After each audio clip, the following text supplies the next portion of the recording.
মানবিক কারণে এই জন্য পড়ায় আর কি। এটা সরকার প্রজ্ঞাপন হয়তো জারি করছে যে নিষেধ, অভিভাবকের অনুরোধে এখানে মানে 2-4 জন পোলাপান আমি পড়াই আর কি। কোনো শিক্ষক বিধি বহির্ভূতভাবে শিক্ষা প্রতিষ্ঠানে ফাঁকি দিয়ে কোনো কোচিং করার কোনো সুযোগ নাই এবং নিজ নিজ শিক্ষা প্রতিষ্ঠানের শিক্ষার্থীদেরকে প্রাইভেট পড়ানোর বিধানও নাই। এখন লোকালের সবাই পড়াইতেছে গ্রামীণ মানবিক কারণে এই জন্য পড়ায় আর কি। এটা সরকার প্রজ্ঞাপন হয়তো জারি করছে যে নিষেধ। তারপর গ্রামের যে নিরমান, আমি রুরাল গ্রাম্য অঞ্চলে থাকি, এই অভিভাবকের অনুরোধে এখানে মানে 2-4 জন পোলাপান আমি পড়াই আর কি। গ্রামে থাকি, এটা এখানে তার স্কুল এখানে দূরত্ব 3-4 কিলো। এখন এই জন্য নির্দেশনা নেওয়ার জন্য এখানে আসে।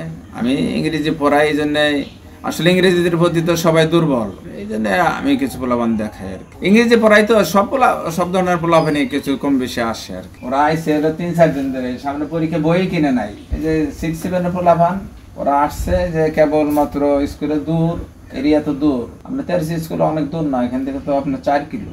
গ্রামের কিছু গার্জেনের অনুরোধে মানে ওরা এই স্যার এখানে আমাকে আসতে বললো, কয়েকজন ছেলেরা আসছে পদার্থবিদ্যা দেখাই দাও। আমি যেহেতু বাড়িতে থাকি, পড়াশোনা নেই, ওই জন্য আসছি এখানে।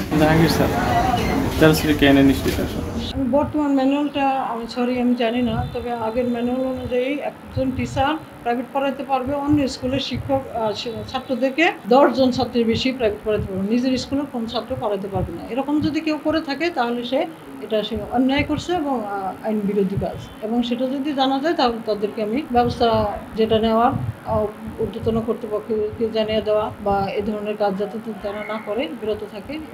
আমি এখন বাড়িতে কোচিং সেন্টার, ওই যে বললাম যে অন্য স্কুলের ছাত্র 10 জন করে পড়াই থাকে, তাহলে সেটা এখন বাইরের স্কুলের ছাত্র যদি 10 জন করে পড়াই থাকে তাহলে সেটা ওই নিয়মের মধ্যে পড়ে। এই স্কুলের ছাত্র যদি পড়াই থাকে তাহলে সে এটা অপরাধ, অবশ্যই অপরাধ। এটা আমার জানা না, আমি জানলাম আপনাদের মাধ্যমে। প্রশাসনিকভাবে আমার প্রশাসনকে আমি জানাবো যে আমার স্কুলের শিক্ষক এরকম, আমি জানতাম না, আমি জেনেছি, তারা প্রমাণ দিয়ে গেছে, তাহলে এর বিরুদ্ধে কি করা যায় আমি তাদের সাথে আলোচনা করে তার ব্যবস্থা নেব। এটা আমার জানা না, আমি ঊর্ধ্বতনদের সাথে আলাপ করবো, মাধ্যমিক শিক্ষা অফিসারের সাথে এটা আমি আলোচনা করব। তারপরে উনি বিধান বলে যে এটা প্রথমে তো ওয়ার্নিং দেওয়া হবে, ওয়ার্নিং বা 7 দিনের ওয়ার্নিং দিয়ে যে আপনি বন্ধ করেন, না হলে এটা করা যাবে। এরকম আত্মপক্ষ সমর্থনের তো সুযোগ আছে, প্রথমবার তাকে হয়তো বা এটা দেওয়া যাবে।